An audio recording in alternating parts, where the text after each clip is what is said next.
Magnetize your minis, flight stands, custom kits, and all the hobby supplies you'll need from themagnetbaron.com.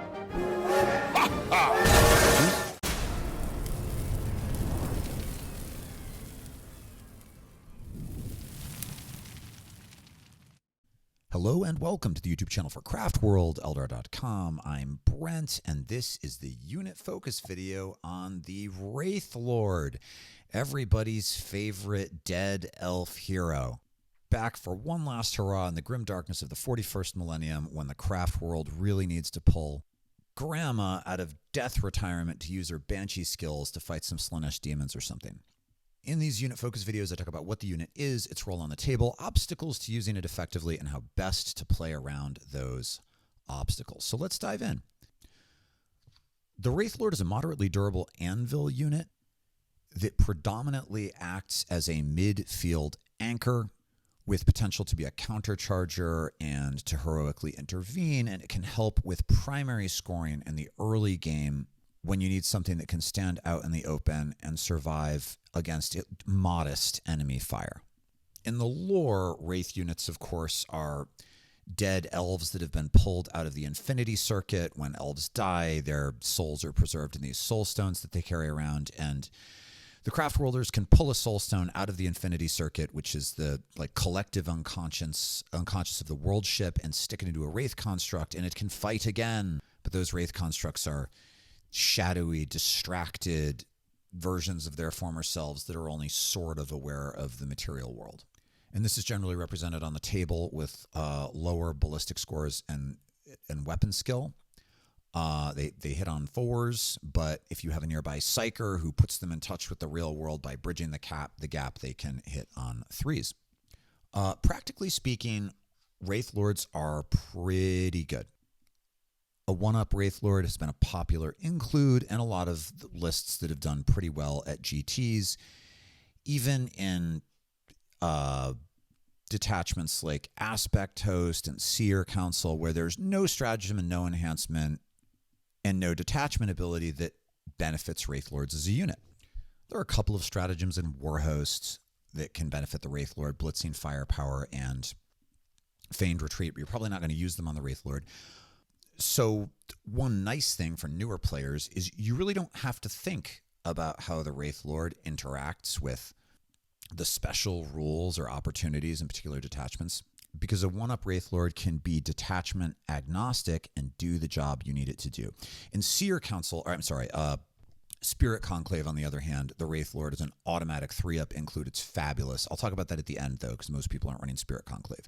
This video is mostly geared towards people who may want to add a single Wraithlord to their list to get some durability and some of the other benefits that this pretty efficiently pointed dead durable elf hero can provide.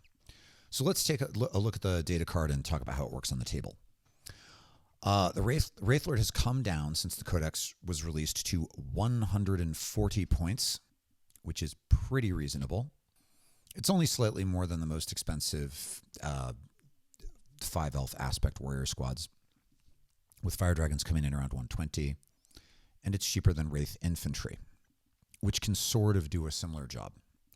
The Wraithlord can move 8, so it's pretty quick on its feet. Its toughness 10. Saves on a 2-up, but does not tragically have an invuln. Has 10 wounds, has a leadership of 8+, unless it's within 12 inches of a psyker, in which case it has a leadership of 6-up. And it has OC 3. It's nice that it has more than one. I always like the additional OC on big units. And it's worth noting that it does not have battle focus. So although 8 inches of movement is not bad, you can't cheat into 10 inches of unit movement with a battle focus token, unless, of course, you're running Spirit Conclave, where the special thing is your Wraith units all have battle focus, but you don't include it to be quick. The Wraithlord can take a Titanic Ghost Glaive, and you should, as a melee weapon, and then it can have 2 of the standard Eldari heavy weapons on its shoulders. Twin Bright Lances are a popular pick, and it can have either Flamers or Shuriken Catapults on its wrists. I prefer the Flamers simply because the Torrent ability tends to result in more overall damage than the shuriken catapults, which you will usually only hit on 4 up. And that is the big drawback. We'll talk about all the weapons in a moment, but if you're not near a psyker, all the weapons hit on 4s, which is not great for a kind of expensive monster model. But it's worth noting that the Wraithlord, in addition to Psychic Guidance, which is the name of the ability that lets nearby psychers provide +1 to hit, the Fated Hero ability lets a Wraithlord reroll hit rolls of 1 and wound rolls of 1 against either infantry, monsters, mounted units, or vehicles you decide at the beginning of the game. And generally, you can make a pretty good educated guess about the kinds of things your Wraithlord is most likely to fight. And being able to reroll 1s does help a little bit with only hitting on 4s. But I think in general, when it comes to the damage output on the Wraithlord, here's how you want to think about it. The shoulder weapons, and again, most people are taking Twin Bright Lances because Aeldari struggle a bit with damage at range, long range currently. Like most of our best damage dealing against hard targets happens at medium to very close range. So this is a way to slip a couple of extra Bright Lances into the list to give you a long range threat, like down range fire in combination with, say, in an aspect host, a big unit of Dark Reapers or the Bright Lances on some of your transports. The heavy weapons can help, but you should think of the heavy weapons on the shoulders, I think, as like a fun bonus that might get you some additional hits. But you shouldn't think of them as an essential part of its damage dealing profile, because they frequently will just kind of whiff. You'll miss with one, maybe fail to wound with the other, or wound, or maybe it'll ping off the armor, and every now and then you'll push through that d6+2 and you'll be excited.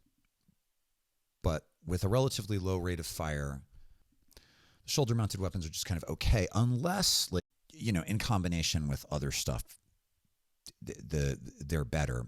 But really, the Conclave is the better weapon because of the sheer volume of attacks.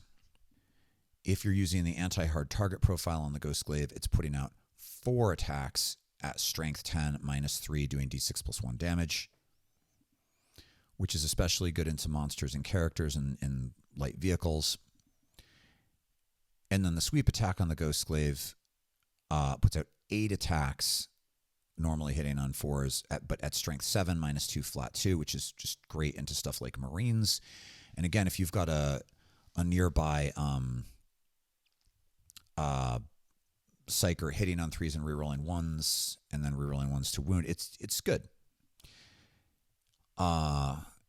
The Conclave is genuinely a threat. And this is the other reason that I like the flamers on the wrists, is because the Wraithlord, I think, is going to do most of its actually combat work at relatively close range, so the limited range on the flamers isn't a big deal. And having 2d6 shots, torrent shots that ignore cover and hit automatically, even though they don't have AP, even though they only do 1 damage, in combination with the sweep attack, makes the Wraithlord pretty efficient into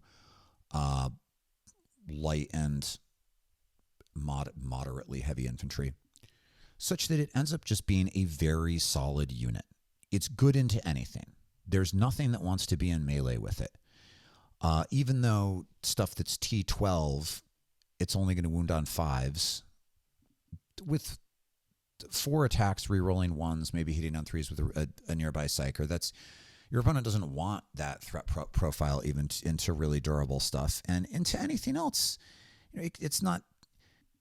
it's not a profoundly terrifying, crazy beat stick, but there isn't anything that wants to be engaged with it, and it will give your opponent pause, which quite honestly is what it's there to do. The Wraithlord is in your list to give your opponent pause, to keep the heat off your center field, to help you score primary objectives, not just in the early game, but at all, because Eldar are so fragile and they struggle to stand on objectives. And then in the later part of the game, when your opponent's hard target a limb and just killing stuff in general, your opponent's most lethal units are thinned out, the Wraithlord can get super aggressive and be advancing and charging and really pushing onto your opponent's side of the table. Generally speaking, here's, I think, what you want to do. On the first turn of the game, the Wraithlord is going to make an advance move into the midfield, largely out of line of sight of the enemy, near other stuff that also wants to be in the midfield and out of line of sight of the enemy. Now, obviously, if your opponent is running an army that really doesn't have any shooting, you don't have to worry about being out of line of sight, and you want to be able to take some pot shots with your shoulder lances, or if your opponent has some shooting, but nothing that really threatens hard targets at range. Similarly, it's fine to have it out in the open, but you don't want to overestimate the durability of this unit. 10 wounds isn't bad, but if it gets hit with some kind of Brightlands type weapon, strength 12 with -3 or 4 AP, it's probably going to wound, and the Wraithlord is probably not going to save. Although it is helpful if you can keep it in cover by keeping some corner of it behind a ruin or something, because with the 2-up save, if it gets blatted with something that has -3 AP, and you're a little bit behind cover because it's saving on a 2, you still have a 4-up, which feels kind of like having an invuln. But nevertheless, T10 with no invuln, it probably can't just step out into the open and dare your opponent to try to shoot it off the table, especially because Eldari don't run a lot of hard target stuff right now. You're probably not running the Avatar. You probably don't have a Wraith Knight. And it's very likely that the only tanks in your list are transports.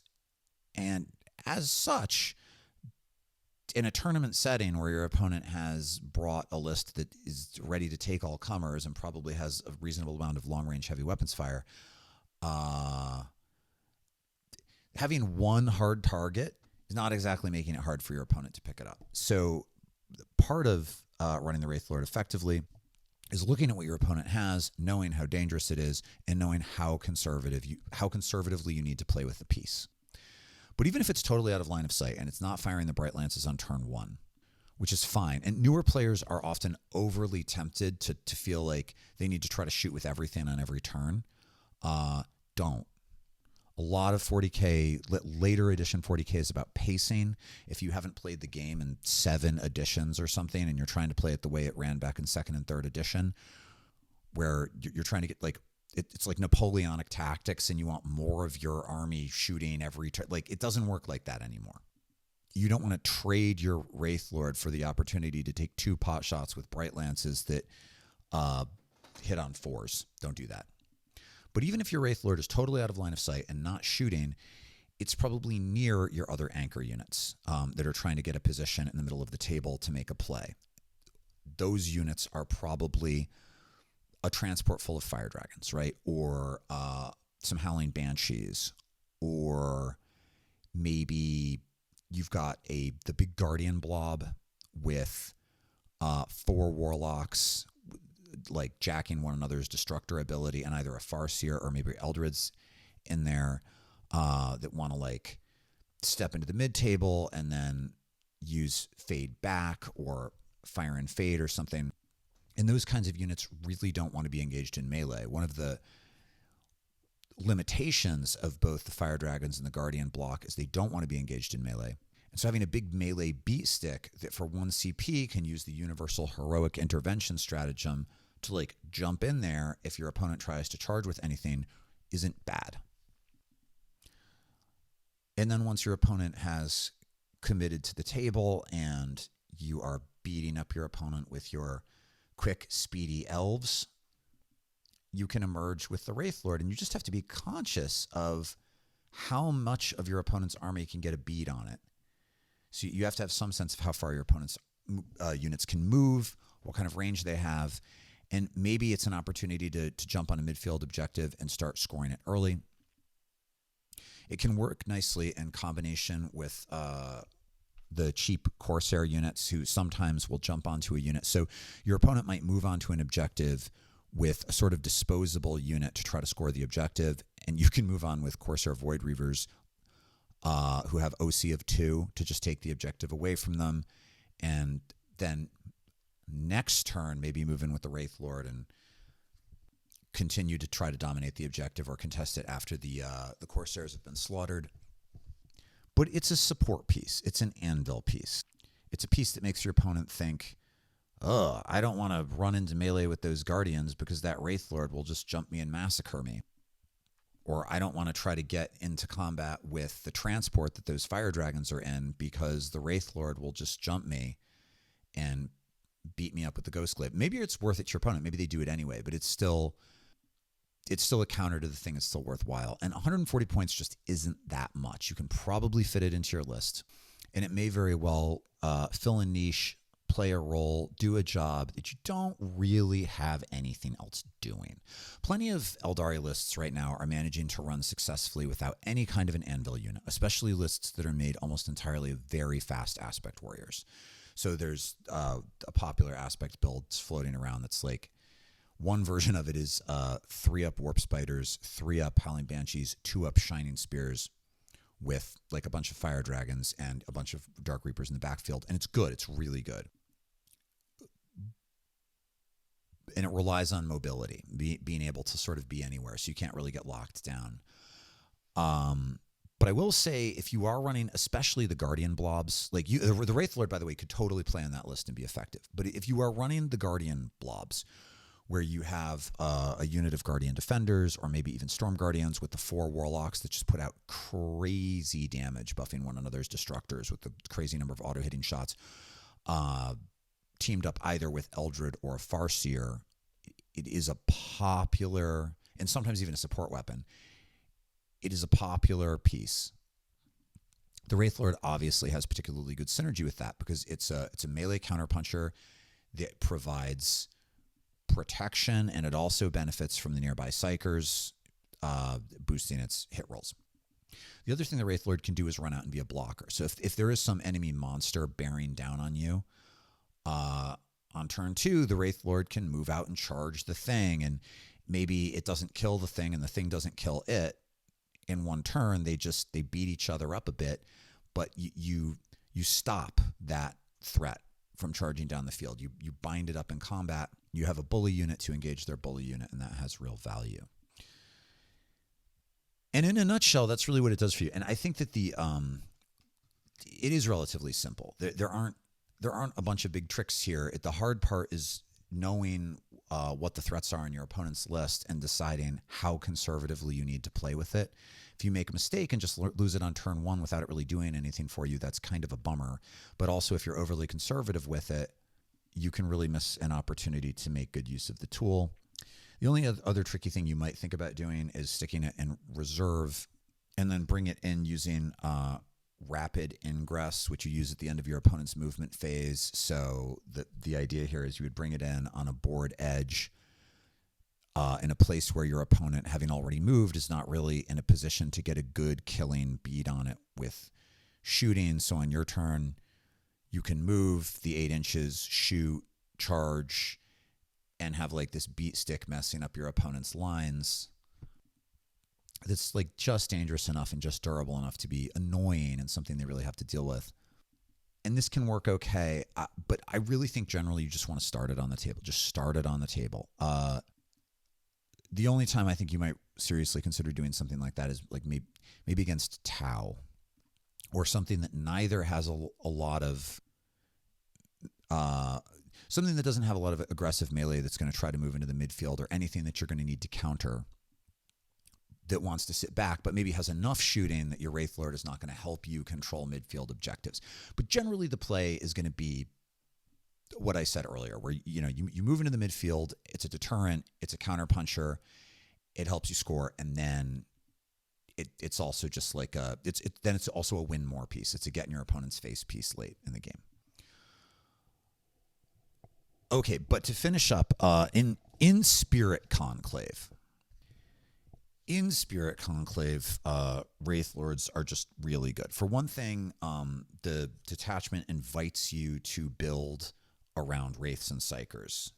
Shepherds of the Dead, the detachment rule does 2 things. One, your Wraith units, if they're within 12 inches of a Psyker, they can use Battle Focus, which is just great. So they can move 10 inches instead of 8 inches, and they can use Fade Back to move further up the field. And when enemy units kill your Psychers, all of your Wraith constructs then get +1 to hit and +1 to wound against the units that killed the Psychers, which is can just be devastating. And there's a stratagem that gives you damage reduction of 1 that can make them actually durable, called Wraithbone Armor. There's a stratagem called Crushing Strides, which is kind of like Vehicle Shock, the grenade stratagem, where you can just run into things with your Wraith units, your Wraithlords in particular, and do mortal wounds. There's a stratagem that lets you behave as though there's a nearby Psyker, even if there's not a nearby Psyker, so you're hitting on 3s. There's one that lets you make objectives sticky. And at 140 points, they're cheap enough that I think if you are running Spirit Conclave, you just always run 3 of these things, and you don't play nearly as conservatively with them, because you do have target saturation. You'll have all of your Wraith infantry and maybe your 1 Wraith Knight and your 3 Wraith Lords will all be legitimate targets for your opponent's heavy weapons. But you deal most of your damage in a build like that at relatively close range. So I think you do have to just kind of go for it. And that's really more or less what I've got. I think most of us have at least 1 Wraithlord in our collection. It's come in a number of like introductory box sets. Wraith flavor is really cool. It's a distinctive way to get some Wraith flavor into your list. And I really like that you don't have to build around it. It's like any list can benefit from having a Wraithlord in it. It doesn't mean it's the most efficient choice, but if you have one in your collection, no matter what it is you're running, you can probably use it. And if you are running Spirit Conclave, I think you definitely want 3.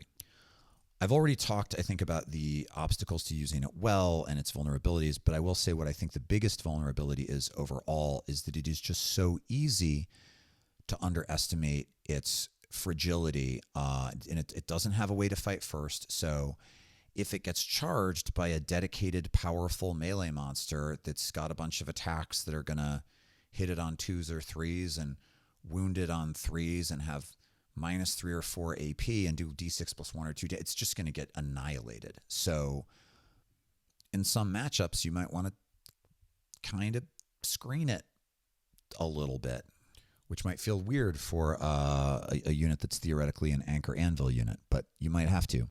And similarly, there are certain kinds of shooting profiles with a little bit of volume of fire that will just vaporize it. So the trick to playing it effectively is to know when and how to use it to make problems for your opponent, and to not get flat-footed and just lose it without some sort of comparable gain, like a scoring opportunity or making your opponent overcommit too many resources that he needs somewhere else. What you don't want to do is have your opponent just jump it with units that are enormously efficient into something like that and just pick it up. But for your newer players, that's going to be a trial and error thing. And for you more experienced players, you probably have a pretty good handle already on how to do that. So there it is. If you have your own ideas about how to use the Wraithlord effectively, please leave those in the comments below. If you have content that you would particularly like to see in the near future, you could mention it. I hope that you will like the video. I hope you will subscribe if you have not subscribed. And if you want to talk more about this stuff over on my Discord, you could follow the link to become a patron. And for $3 a month, you too could Discord with the rest of us elf enthusiasts. Thanks, guys. Back again soon with something new. Bye.